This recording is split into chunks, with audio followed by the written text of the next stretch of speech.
Ṣebí nígbà tí Mohbad kú máa play video yẹn fún yín sìn. Ìyá Mohbad sọ pé Mohbad ti gba shop mẹ́ta fóun. Ó ti ra freezer mẹ́ta. 5 million ti wà lọ́wọ́ Wunmi. Tó máa fi tó shop fóun. Ìyá Mohbad sọ pé ìgbà tí Mohbad ti kú sìn, òun máa ní kó bá òun ta shop yẹn. Why tí olè ẹlẹ́dẹ̀ Ọlábánjí tó tún ṣe wá bọ́ tánsìn tó sọ pé owó táwọn dá fún ó lọ fi ra few things. Who is fooling who? They knew. Ìyá Mohbad knew all what you all are doing. It was a planned one. Ẹni kí yẹn lọ ṣe bẹ́ẹ̀ yẹn lọ́jà. Kádùrá tẹ̀lé. So that àwọn èèyàn lè support ẹ. People will pity them. Yes. Ẹ tún wá gbọ́ àṣírí nípa fídíò ìyá Mohbad lọ́jà tó ń trend lórí íńtánẹ́ẹ̀tì látẹnu àǹtí Bukky Jesse. Wọ́n ní planned work lásánlásán òun ni fídíò ọ̀hún jẹ́ o, kò sì ṣẹ̀ lẹ́yìn àwọn tí Wunmi tó ń try láti manipulate kéèsì yìí kán sì wá sympathy fún ìyá Mohbad lórí social media àti Wunmi.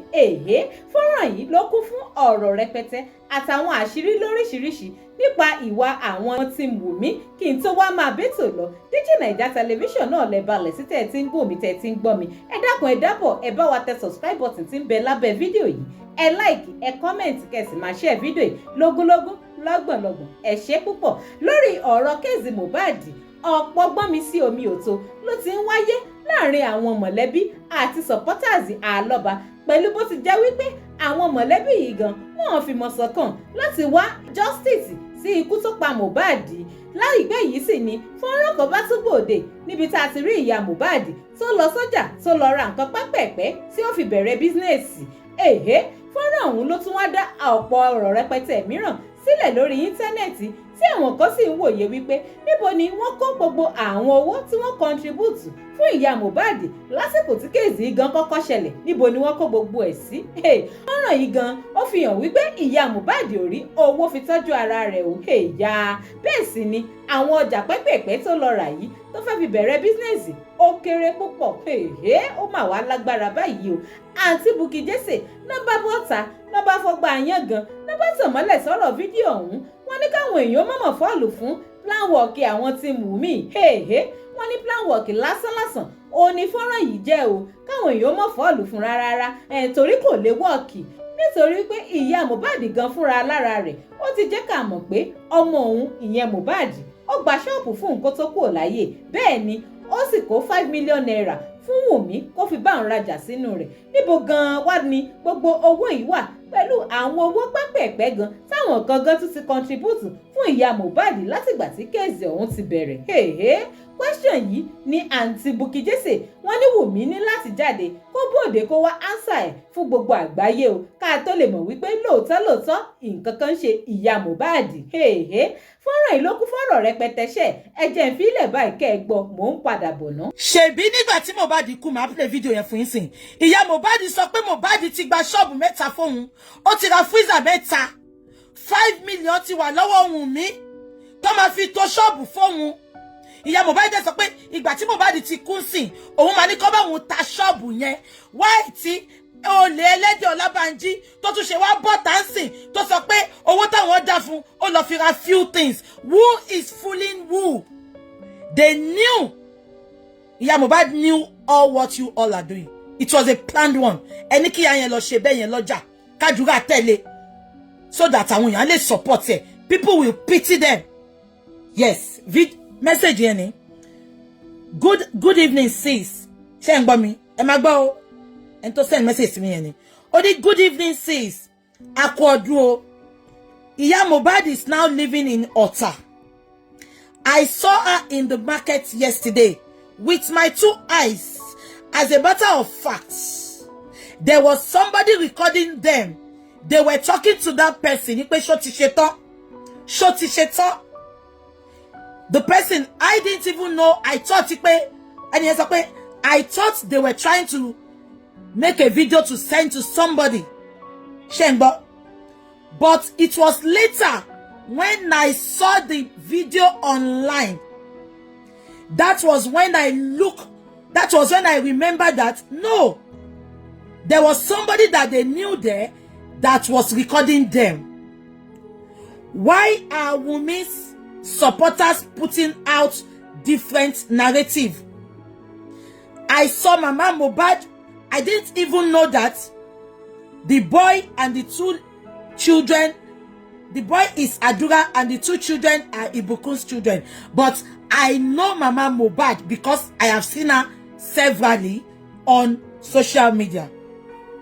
I saw her with my 2 eyes, with the person recording and the person they called Adura and the 2 children. Now, sis, truthfully, Iya Mohbad look like Ebina Olorungbo.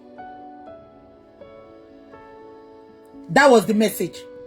Now, kí ni mo fẹ́ fàyọ? Kí ni Wunmi àti àwọn tó ń ṣe kíní ṣó fẹ́ kú ni? Ṣáyé wọ́n fẹ́ bàjẹ́ ni? Can you see the length they are all going? Just because you want to put different narrative to people out there. Ṣáwọn people yóò ro àtúbọ̀tán ni. Now ẹ jẹ́ kí sọ̀kọ́ tó ṣẹlẹ̀ fún yín.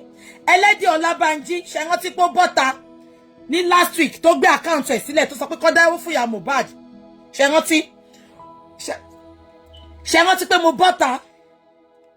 Mo sọ fún yín pé kẹ́ má dáwó yẹn. Ipe owó wo ló fẹ́ dá? Number 1. Tutu fún yẹn. Prophet kan tó like social media báyìí tó máa ṣe fake miracle. Ó gbé 10 million fún ọjọ́ tó lọ. Senator sex shop. Ó gbé envelope fún ọgbà tó lọ. Having said that, donation tó dá sórí GoFundMe. Ẹ bá mi pè àwọn failed actress méjèèjì. Tonto Dike àti Ìyábọ̀ Òjó. Ẹ bá wa pè wọ́n. Owó tó ń dá sí GoFundMe ta lọ kó fún. Now, ṣé gbogbo yín rántí pé wọ́n ní kó dáwó fún Iya Mohbad tí mo fi cast wọn pé ẹ má dáwó. Ilé tó fẹ́ gbà yẹn wọ́n ti gbà. Ṣé rántí pé mo sọ bẹ́ẹ̀. Now, kí ni mo wá fẹ́ sọ? Ìgbà tó rí pé yẹn ò work. All what they call act. All what you saw yesterday was acting. Please, I will implore every one of you. I beg you in the name of God. I have been on this social media for decades. Over 15 years. Yeah? When I'm making my video, if not because of Mohbad's death, tí ó bá ṣe kú Mohbad, kò sẹ́ni tó ń jẹ́ Wunmi's family. Mo Mohbad gan, ma wọn family wọn. Mo kàn put ele fún yín ni o. Mo fẹ́ sáré sọ nǹkan sìn. Èmi ti wà nínú game yìí for donkey years. I've been bullied. They've done a lot of things to me. Yeah? So when you come online when I'm making a video, when you're now telling me one non-entity, one liar, one hypocrite called Onípọ̀nmọ́, kẹ́ wá sọ pé ó ń ṣe show fún mi, you are disrespecting me. You are disrespecting me, please. You will not see me coming out to respond to lunatics. The only time Mama fi wọ́n pa ni. But when I'm making a video now and you are telling me Karimo is online dragging me, and rubbish me nìyẹn now. Karimo, ẹ wá sọ fún mi. Ó máa jẹ gbà ina, ó ti jẹ́ kẹ́ mọ̀. Ó bú mi kò bú mi, ó máa jẹ gbà. But when you now come online to be telling me she's dragging me and disrespect me and rubbish me and fi mi wọlé. Ṣé ta ìfi ni pé ní ta ìfi yan pé yan ni? Ẹ gbọ́ ni BJ. Èèyàn kan tí gbogbo ayé pè people. Ìdààmú social media. Ẹ gbọ́ ni. Ẹ wá ní Karimo. Wèrè tó fẹ́ fi mi kọ́rọ̀ sọ. Karimo ẹlẹ́nu irú. Ìyẹn lẹ́ni kémi máa dá lò. Ó máa jẹ́ gbà lójoojúmọ́ lọ́wọ́ mi. Because she's been busted. She's pained. So don't come online and tell me Karimo is insulting me. No, you are disrespecting me. Èmi ò ń dá wọn tí ò lógo lóhùn. Mi ò ń dá wọn non-entities lóhùn. Mo ò ń dá wọn wèrè lóhùn. I choose my battle. And my battle is Wunmi. Wunmi kò lọ ṣe DNA. Kí Wunmi dẹ̀ sọ fún wa nǹkan tó pa Mohbad. That is my mission on this platform. Ìjọ tí Wunmi bá ti sọ. Mo hand justice for Mohbad nìyẹn. Ṣé ń gbọ́ mi? Ṣé Karimo tó fẹ́ náà rẹ̀ sọ pé òun ò mọ Mohbad until 6 months kí Mohbad tó kú? Kí nìyẹn wá fẹ́ sọ? Mo ti cast ẹ̀ ní now. ó ń ṣe mí ó ń gbà mí ó wá sọ̀rọ̀ family ẹ̀ fún mi mo wá tú ẹ láṣìírí ẹ wá ló ń ka kí ló fẹ́ sọ kí ló fẹ́ sọ please don't tell me she's insulting me ó ti jẹ́ kẹ́ mọ̀ pé ó máa jẹ gba eventually ó ti jẹ́ kẹ́ mọ̀ ẹ má worry ẹ jẹ́ ká máa sọ̀rọ̀ wa lọ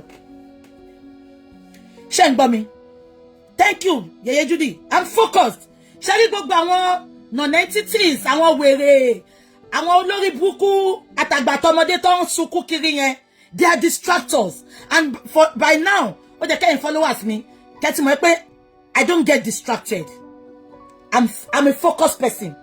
Let anybody talk, let anybody say anything, let them bully me as long as they want. I don't want to be distracted. Ó ti jẹ́ kẹ́ mọ̀ yẹn fún mi. Ìgbà wòlíì olè yẹn náà ṣe rántí. Gbogbo wọn distract mi, wọ́n bú mi lọ́tùn lósì. Did you see me listening to them? No, I focused on ẹni tí mò ń pè lólè. Let them rant for all I care. Ariwo ọjà ni.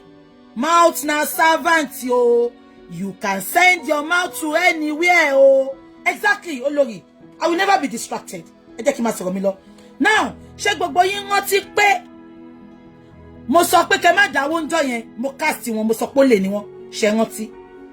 Now, wọ́n wá wò pé kí náà tún máa ṣe. Ṣé rí Ìyá Mohbad tó ń gbé ẹrù ńbẹ̀ yẹn, bàbá ńlá acting ni. Ẹni tó rí wọn lánàá ló wá sọ fún mi tí mo ti kà fún yín. Ó lóun wà ńbẹ̀ pé ọ̀kan rìkọ́dù lóòótọ́, wọ́n dẹ̀ ń bá sọ̀rọ̀ pé ṣó ti ṣe tán. Ṣó ti yé yín? Wọ́n bá sọ̀rọ̀ pé ṣó ti ṣe tán. Ẹ rí pé wà tí Ìyá Mohbad she was walking into that person. Ẹni yẹn sáré cut camera. Èmi náà dẹ̀ padà lọ́bọ̀ lọ́wọ́ lóòótọ́. Ó lóun wà ńbẹ̀, ó ní wọ́n ń bára wọn sọ̀rọ̀. Ó ní òun kọ̀ wò pé Ìyá Mohbad lòun dámọ̀. Ó lóun ò kí o. Ṣé ń gbọ́ mi? Ó lóun ò kí o. Ó lóun ò kí o.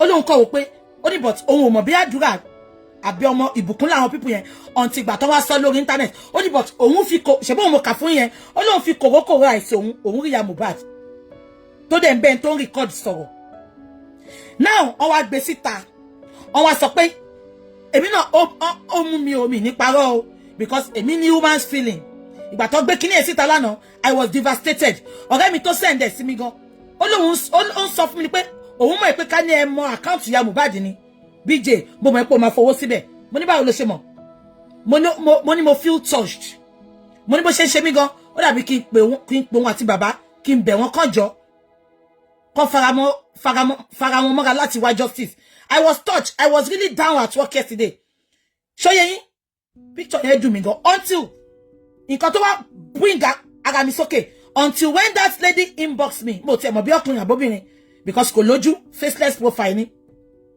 until tó sọ gbogbo nǹkan tó ṣẹlẹ̀ ó ní Sango Ọ̀tà ni Ìyá Mohbad ń gbé nsìn Sango Ọ̀tà sorry Ọ̀tà yes òun náà ni Sango Ọ̀tà ṣé ń gbọ́ mi now ẹ wá mọ̀ bí tí mo ti wá mọ̀ pé exactly why tí àdúrà ò ṣe gbé ẹrù yẹn wọ́n wá ní kókó pálí noodles kókó gbogbo ẹ̀ Ọlọ́run ò ní fire fún yín.